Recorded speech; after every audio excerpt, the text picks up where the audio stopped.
Well, we got another episode of We Don't Color on the Dog. We've got Jim McClellan, author, longtime friend. Jim, you've got a children's book that's coming out, and it really is very, I think, very meaningful for children. Talk about it. Well, it's this was a labor of love that was inspired by a friend of mine and my illustrator, Dr. Lynn Wilder. She's been a longtime member of the St. George Island Sea Turtle Patrol, so we decided that we would do a children's book about sea turtles and try to give younger kids in the 6 to 11 or 12 age range a character and sort of a reason to care about sea turtle conservation. Sort of gently introduce them to the idea. Well, and it's the colors, the cover's great. It's Starla. Tell us a little bit. Well, I don't think we have to worry about giving away the ending. So tell us the story. The story is a mother sea turtle, a young sea turtle, and by young, the sea turtles are about 30 years old, I learned, when they make their first trip back into shore. And it's normally only the females that come back to shore. But Starla is a mother coming back to shore for the first time. It tells the story of what she encounters when she gets to the beach. Things like the bright lights that she hasn't seen. You know, if you've been in Florida for 30 years or anywhere probably along the Atlantic or Gulf Coast or West Coast, it's more than likely the landscape has changed. Probably a lot more lights, a lot more development and stuff like that over a 30-year period. And then it details her struggles with all the obstacles that she finds on the beach in terms of a hole that, you know, children have dug and left there. It goes on to, she meets a very special friend who happens to be her mother.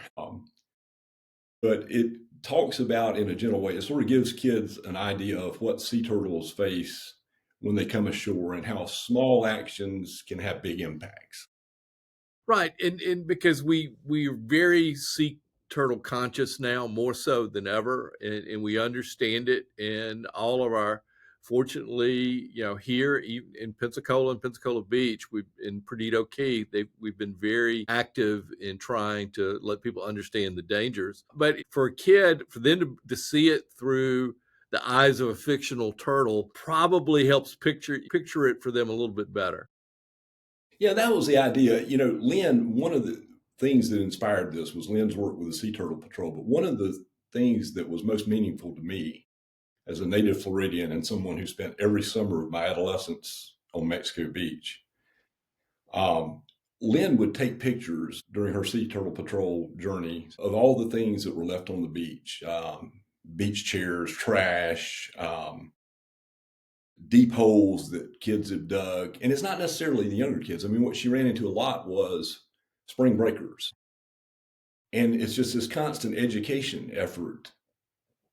And both of us felt like wagging a finger at spring breakers is not, you know, all the public awareness efforts that we have right now are doing great things. But if you start with kids and you normalize responsible behavior on the beach and you normalize things like filling in your holes on the beach and taking your toys and everything back to the turning off the lights at night, then I think that over the long term has a more profound effect than simply going out and putting up signs and saying, you know, don't do this, don't do this. Now you've got a special opening this weekend, you know, kind of debut of the book. Talk a little bit about it. Well, to be honest with you, we just wanted a party to celebrate having finished this thing. Right, I understand that. So we're going to be at Redfish Bluefish out on Pensacola Beach from 3 to 6 on Saturday. Fingers crossed for good weather. It looks like we may get blown away, but we'll have live music, food, books for sale, kids' activities. What we said is kids are welcome but not required. There's also a cash bar. Right, right. Well, and Redfish Bluefish is the perfect spot for something like this because it has a lot of room and they're family friendly there to begin with, and so I think that all makes it a good spot to have it. And Innisfree, I mean, they have put their stamp in the ground, flag in the ground for sustainability and for the environment, so they're a perfect partner for something like this. Yeah, and Rusty Branch and I had a lot of conversations in the development of this because I wanted his ideas about what would be something that hotels, gift shops like that could, would they respond to this? So he was a good sounding board on that. And Julian, as you know, has done yeoman's work to get to help the kids in Escambia County. Right. Yeah. So it's a really good fit to do it. And and hopefully, the weather will hold out. You've written other books though, Jim. You've become pretty prolific in your writing. Well, if two published books are prolific, then yeah. This is a stark departure from my previous effort. Life along the Apalachicola River was tales of the time in my youth I didn't spend on the beach at Mexico Beach, but on the Apalachicola River in Bluntstown growing up. In fact, one of my worries, and you can probably appreciate this coming from Mississippi, was when I announced this book, I was waiting on someone to ask me, does it have recipes? Well, that's a true Southern writer has to worry about that. That it is it's important to put books together, and your childhood book, those memoirs are important. This, in trying to help kids understand the environment and understand why sea turtles, what they go through. I think it really it sort of reminds me, Jim, of the early anti-litter campaigns that we did that same kind of stuff. You and I growing up, Yep. we all had posters that we had to do. We did, we came up with slogans. That was a class project.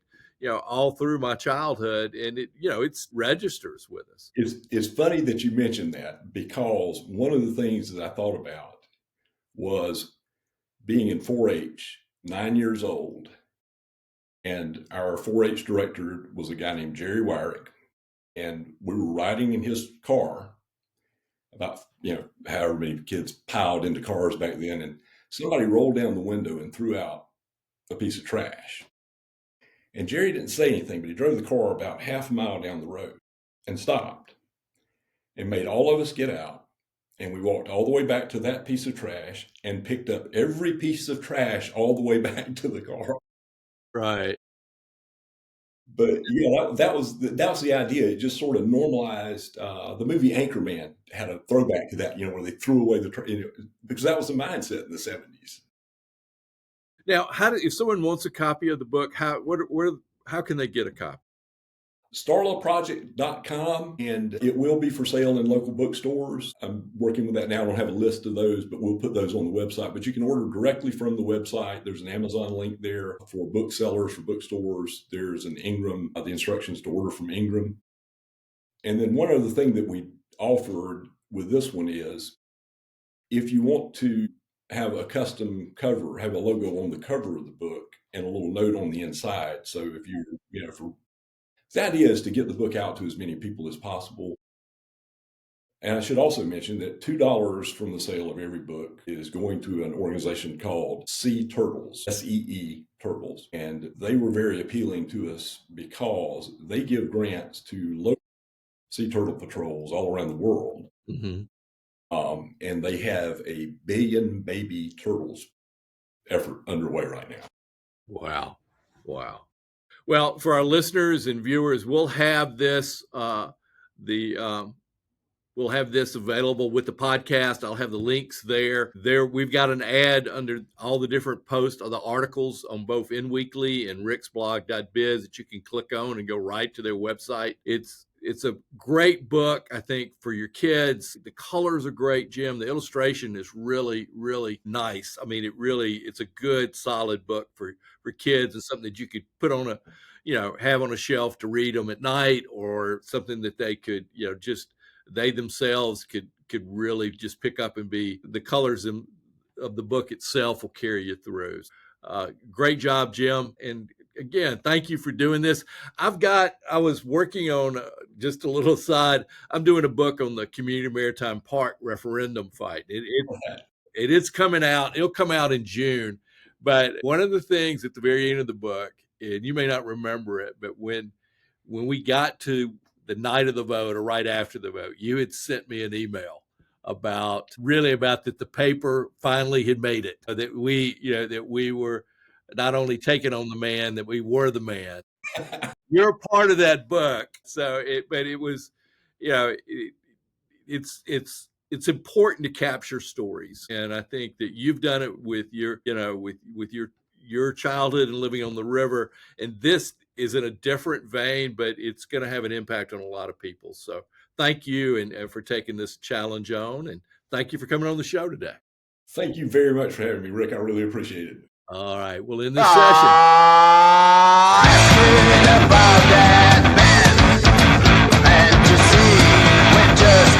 Thanks for watching, and to keep up with what's going on, be sure and subscribe. Just click on the little dog to the right and click the subscribe button. You can also like this video and click on the bell, which will notify you of new content. This really helps the channel grow. We appreciate you.